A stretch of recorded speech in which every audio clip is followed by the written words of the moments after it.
the big concern we have is just making sure that the food we buy doesn't spoil before we get to it. And I'm going to talk a little bit about how we do that. If, in the event that, I don't know, I mean, any number of things could happen. Major forest fires in California, for instance, where a lot of food comes from. I just think it's smart. There's so many real and actual food supply system. And so the upside to having food storage or some amount of food, it could possibly be quite big. So the room I'm standing in right now is what came with our property. It's in the garage, and it's an insulated square box that the previous owner made. And it's good enough for now, and we're going to use it for now. But the reality is, it's not really, it's not at all a proper cold storage room. What's being done here is that this room is being kept, and we're having a really cold week, you know, and it gets to, I mean, it wouldn't just need to go below 0 in here. We would possibly, we're at risk of ruining this food. Compared to a passive solution, so a solution that has no mechanical system, would be a cold storage room actually integrated into the ground, because the ground temperature stays really constant over the course of the year and is about 4 degrees.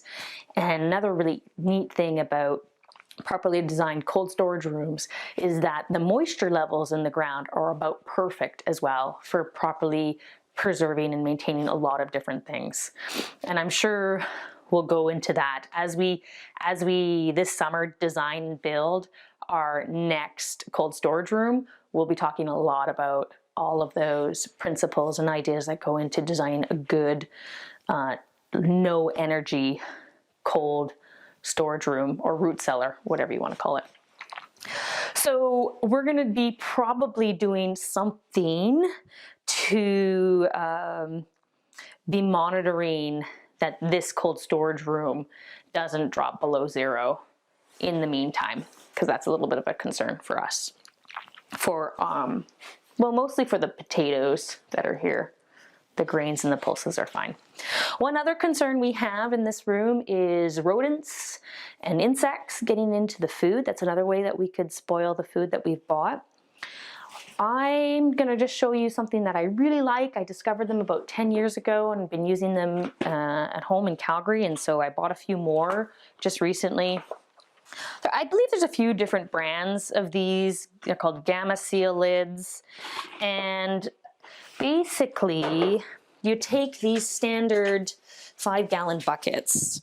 We also have tons of these 5-gallon buckets because when we were living in Calgary, there was a tzatziki manufacturer really close to us that was buying yogurt in 5-gallon buckets. And we discovered just by driving down back alleys that they would have stacks and stacks of these 5-gallon buckets just piled up outside. One day we knocked at the back door and they said, yeah, take as many as you want.